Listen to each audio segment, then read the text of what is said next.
All right, let's have some fun. The left-wing liberal media is desperate to blame Republicans for the Obamacare failures.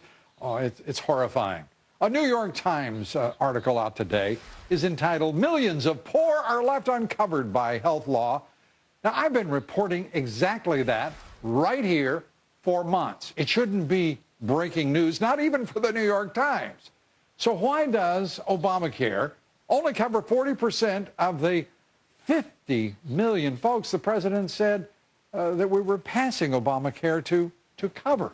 Well, according to the New York Times, there's a very simple explanation. Quote, because they live in states largely controlled by Republicans that have declined. By the way, that should be who have declined.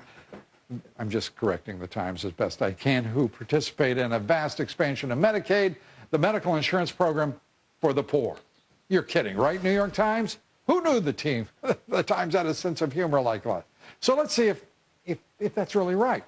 26 of our states, 26 states have rejected the Medicaid expansion. The reasons for doing so: Medicare, Medicaid, and the Children's Health Insurance Program already account for a whopping 22%, just about 22% of our budget, $732 billion. The federal government will pick up nearly 100% of that cost for new Medicaid enrollees until 2016. So why don't the states leap at it?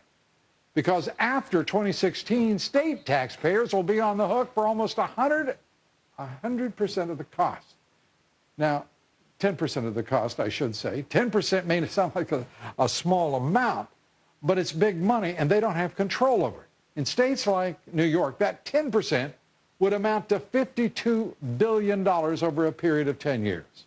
Florida and Kansas, these two states, $20 billion in new taxes by 2022.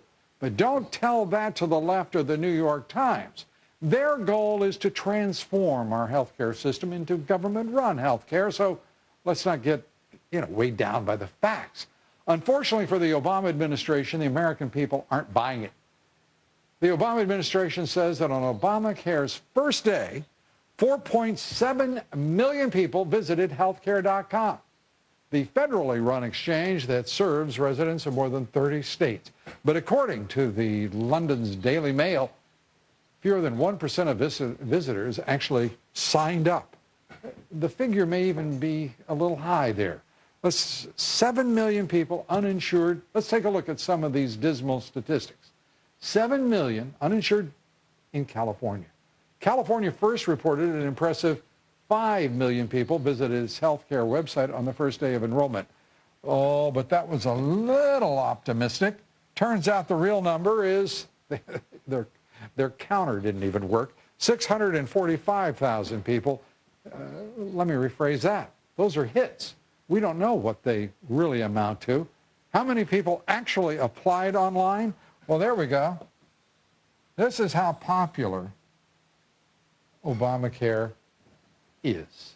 0.2% of the uninsured. Now, I don't know how much of this is a result of just ennui, glitches, technical problems, or indifference to Obamacare. But Connecticut has 345,000 uninsured residents. It took 167 applications for Obamacare. Think about that. We're talking $1.8 trillion, folks. 0.05% in Connecticut. Well, as to how many people signed up nationwide, we still don't know, because the Obama administration will not tell us all. But one thing is clear.